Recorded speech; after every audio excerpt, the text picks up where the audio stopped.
Hey everyone, and welcome to this explainer. Today we're going to unpack the rather shocking reality behind AI training data and look at how one veteran creator is strategically navigating the fallout. Now, if you've been paying any attention to the AI space lately, you know the training data conversation is literally everywhere.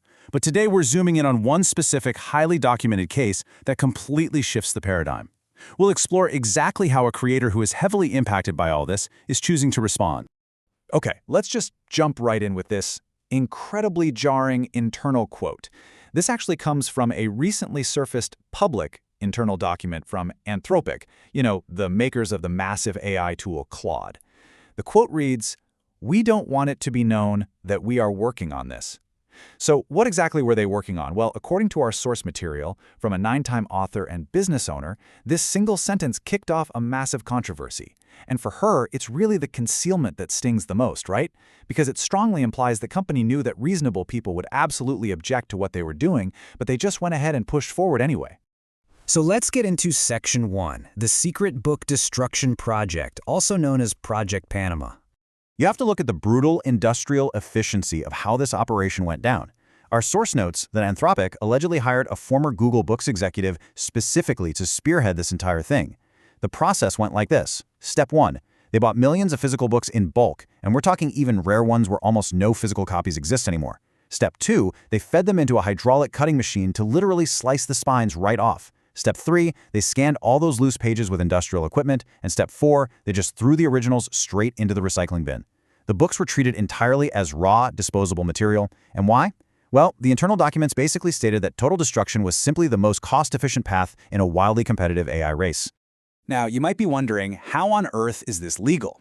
The legal gymnastics involved here are actually fascinating. A judge ruled this mass destruction as fair use. To do that, they relied on something called the first sale doctrine. Historically, this is just a legal concept that lets secondhand bookshops exist or allows your local library to lend out books. But in this case, the doctrine got stretched in a massive way to cover the hydraulic destruction of physical books. The logic was basically, well, Anthropic legally bought the books, they didn't resell the digital copies, and they were transforming the content into an AI model. Moving right along to Section 2, the brutal math of copyright, settlements versus subscriptions. $3,000. In addition to that physical book destruction, there was also a recently approved $1.5 billion copyright settlement regarding pirated digital copies that were used to train Claude. If you actually break that math down, authors are receiving roughly this single flat payout of $3,000 per book for their pirated work. So the absolutely crucial point our source makes here is the jarring contrast. Think about it. An author spends a year, maybe more, agonizing over writing a single book, and they get a one-time, non-recurring payment of $3,000. Meanwhile, the AI company takes that book, uses it to train a model that generates text every single day, forever, and drives over $1 billion in recurring annual revenue. The author's payment is one and done. The AI's output never ever stops. It's a pretty brutal reality check about how value is currently being captured in this new economy. Which brings us to Section 3, the creator's AI dilemma, and navigating this discomfort. Our source for this isn't just some outside academic observer. She is a 9-time author who built and then sold a 100-person content agency right before AI violently disrupted her entire industry. She sits squarely in the crosshairs of this issue, and her perspective brilliantly illustrates the wild paradox she lives in.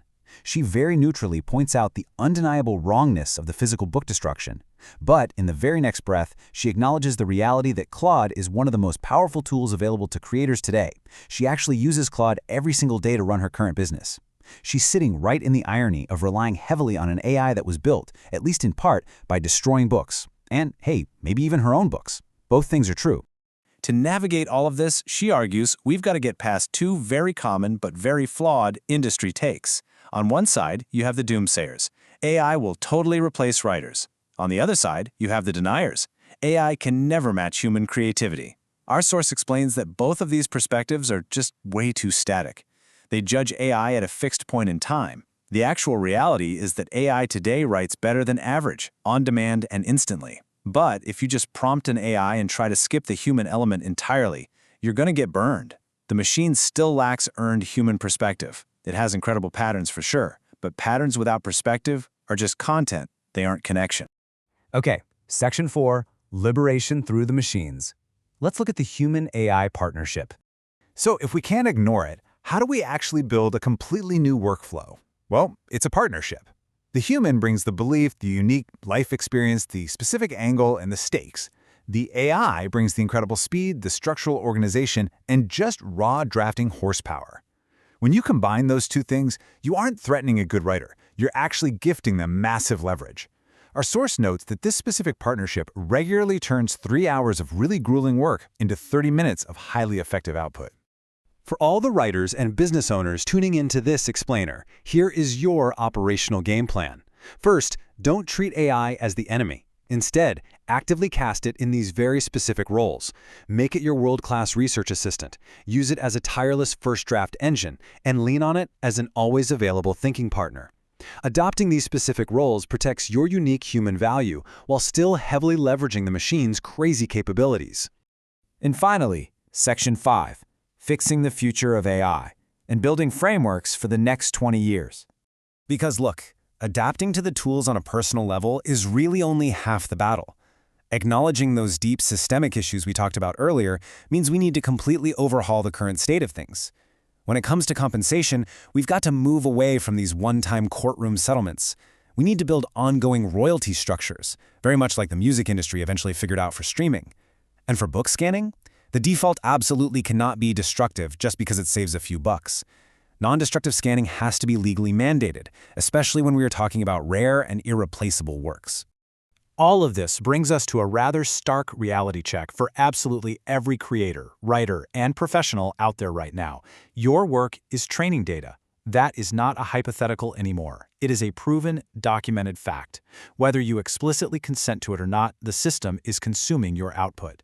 Our source urges everyone to stop sitting on the sidelines. And why does this matter to you? Because the legal, cultural, and practical frameworks being built right at this exact moment will govern the entire creative world for the next 2 decades. You have to get in the room. I want to leave you with this final, somewhat provocative question directly from our source's analysis. Knowing what you know now about the brutal reality of how these models are trained and the undeniable massive power they unlock when paired with real human perspective, are you building anything with what you know?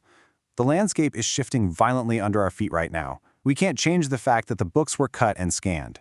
But you do have complete control over whether you integrate these tools to leverage your own work or risk losing out to those who do. Thanks so much for joining me on this explainer. Keep learning, keep building, and I will see you next time.